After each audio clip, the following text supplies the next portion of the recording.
Shalom Bapak Ibu Saudara-saudara, selamat pagi, senang sekali saya Pendeta Andre berjumpa dengan saudara-saudara di hari Sabtu. Di minggu ini saudara-saudara merasakan kebaikan dan kemurahan Tuhan. Saya yakin ada berkat-berkat yang luar biasa yang Tuhan limpahkan kepada saya dan juga saudara. Pagi ini saya akan bagi firman Tuhan dengan judul berkat dari memberi. Firman Tuhan terambil dari Surat Filipi pasal yang keempat ayat 14 sampai 20. Namun baik juga perbuatanmu bahwa kamu telah mengambil bagian dalam kesusahanku. Kamu sendiri tahu juga, hai orang-orang Filipi, pada waktu aku baru mulai mengabarkan Injil, ketika aku berangkat dari Makedonia, tidak ada satu jemaat pun yang mengadakan perhitungan hutang dan piutang dengan aku selain daripada kamu. Karena di Tesalonika pun kamu telah 1-2 kali mengirimkan bantuan kepadaku. Kemudian, tetapi yang kuutamakan bukanlah pemberian itu, melainkan buahnya yang makin memperbesar keuntunganmu. Kini aku telah menerima semua yang perlu daripadamu, malahan lebih daripada itu. Aku berkelimpahan karena aku telah menerima kirimanmu dari Epafroditus, suatu persembahan yang harum, suatu korban yang disukai dan yang berkenan kepada Allah. Allahku akan memenuhi segala keperluanmu menurut kekayaan dan kemuliaannya dalam Kristus Yesus. Dimuliakanlah Allah dan Bapa kita selama-lamanya. Amin. Di dalam Alkitab, Yesus banyak sekali berbicara tentang memberi. Dan itu kembali diulang oleh Rasul Paulus bagaimana jemaat-jemaat yang ada di Filipi begitu membantu Rasul Paulus dalam hal pemberian. Ini merupakan contoh, merupakan teladan bagi kita orang-orang percaya untuk kita pun juga belajar seperti Yesus, belajar seperti Paulus dan juga belajar seperti jemaat-jemaat Filipi. Paulus memuji jemaat-jemaat ini karena mereka adalah jemaat-jemaat yang miskin secara harta, tapi mereka sangat kaya dalam kemurahan. Kita percaya bahwa ketika kita ada di dalam Tuhan, Tuhan merubah kita dari orang yang dulunya suka untuk menerima, sekarang berubah untuk menjadi orang yang suka untuk memberi. Sungguh-sungguh mereka membantu Rasul Paulus ketika dia ada di dalam penjara.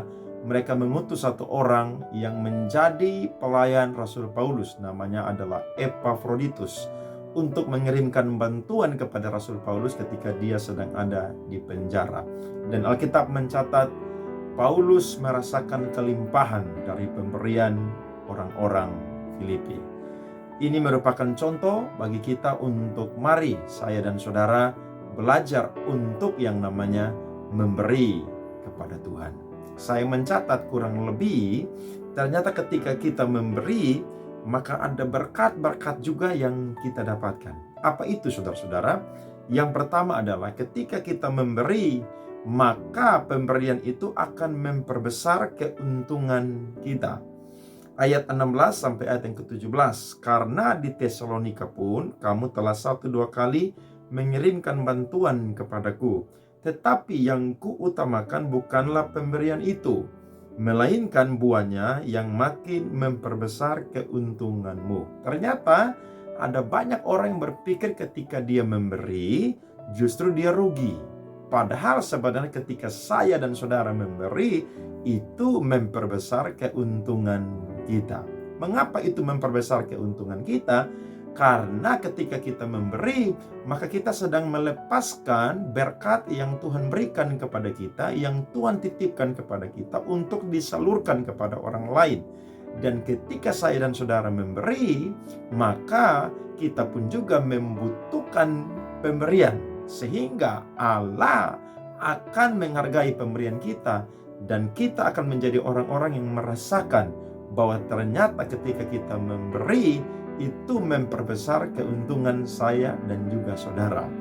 Paulus pernah berkata kepada jemaat-jemaat yang ada di Efesus ketika dia berpisah, dia berkata bahwa seperti yang Tuhan Yesus katakan, adalah lebih baik memberi daripada menerima. Kalau saya dan saudara mengikut Tuhan dan ketika kita memberi kita merasakan justru itu merugikan kita, hari ini firman Tuhan berkata dengan memberi kepada Tuhan, yakni kepada hamba Tuhan, kepada gereja, kepada para pelayan-pelayan Tuhan yang full timer melayani seperti Rasul Paulus dan juga orang-orang yang setia di dalam ladangnya Tuhan, itu akan memperbesar keuntungan kita yang ada di dalam Tuhan. Paulus pernah mengingatkan juga orang-orang kaya yang ada di Efesus untuk mereka pun juga berbuat demikian, yakni di dalam 1 Timotius 6 ayat 17 sampai 19. Peringatkanlah kepada orang-orang kaya di dunia ini agar mereka jangan tinggi hati dan jangan berharap kepada sesuatu yang tak tentu seperti kekayaan, melainkan pada Allah yang dalam kekayaannya memberikan kepada kita segala sesuatu untuk dinikmati.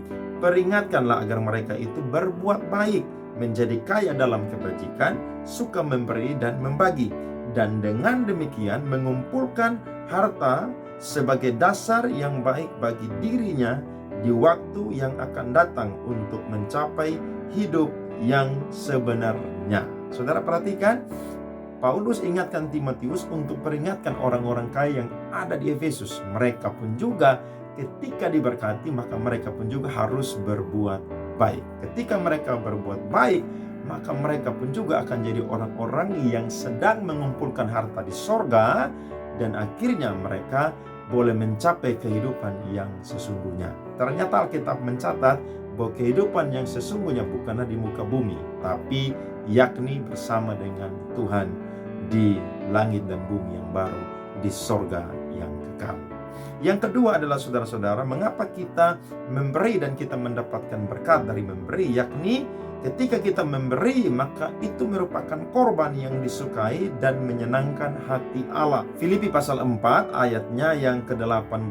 Kini aku telah menerima semua yang perlu daripadamu, malahan lebih daripada itu aku berkelimpahan, karena aku telah menerima kirimanmu dari Epafroditus, suatu persembahan yang harum, suatu korban yang disukai dan yang berkenan kepada Allah. Ternyata pemberian kita merupakan korban yang harum, yang disukai Allah dan yang berkenan kepada Allah. Ketika kita memberi, mungkin manusia melihat kita, tapi ingatlah ketika kita memberi, ada dua mata yang istimewa yang memandang pemberian saya dan saudara. Dan ketika kita memberi, bukan ukurannya besar atau kecil, banyak atau sedikit, tapi pemberian kita adalah berdasarkan karena kita cinta Tuhan, cinta pekerjaan Tuhan, mengasihi hamba Tuhan, sehingga kita memberi saudara. Dan persembahan kita merupakan persembahan yang harum, yang sungguh-sungguh menyukakan hati Allah. Jangan tunggu-tunggu untuk memberkati Tuhan, hamba Tuhan, dan juga orang-orang yang ada dalam Tuhan. Saya percaya itu merupakan korban yang menyenangkan hati Allah. Dan yang ketiga, ketika kita memberi, berkat dari memberi adalah maka Allah akan mencukupi segala kebutuhan kita. Perhatikan, bukan cuma 1-2 kebutuhan kita, tapi segala kebutuhan kita. Filipi 4 ayat 19-20. Allahku akan memenuhi segala keperluanmu menurut kekayaan dan kemuliaannya dalam Kristus Yesus. Dimuliakanlah Allah dan Bapa kita selama-lamanya. Amin. Luar biasa saudara-saudara. Ketika kita memberkati, maka kita pun juga akan diberkati. Saya teringat tentang satu orang yang ada di Sarfat, saudara-saudara. Namanya adalah janda yang ada di Sarfat bersama dengan anaknya. Ketika kelaparan terjadi karena hujan tidak turun 3,5 tahun, Tuhan memerintahkan Elia untuk pergi ke Sarfat. Dan ketika dia berjumpa dengan janda ini, maka dia meminta untuk dibuatkan sepotong roti dan juga memberikan air kepada Nabi Elia. Janda ini berkata dengan jujur bahwa dia tidak punya apa-apa, hanya persediaan terakhir yang dia akan lakukan, dia akan makan, kemudian dia dan anaknya akan mati. Tapi karena Elia menyuruh, dia taat, dan ketika dia taat, maka mujizat berlipat gandaan terjadi. Tepung tidak habis saudara-saudara, minyak tidak habis, melainkan berkelimpahan sampai hujan turun di Israel, bahkan di daerahnya Sarfat. Begitupun juga dengan kita. Ketika kita memberi percaya, Tuhan akan pakai banyak orang untuk memberkati kita. Saya sudah melayani Tuhan 22 tahun dan saya melihat bahwa ketika kita belajar untuk berbagi, memberi, memberkati sesama kita, maka Tuhan akan pakai banyak orang untuk juga memberkati kita. Yesus berkata, berbahagialah orang yang murah hatinya, karena dia akan beroleh kemurahan. Kiranya renungan di akhir pekan ini memberkati kita semua. Tuhan memberkati. Amin.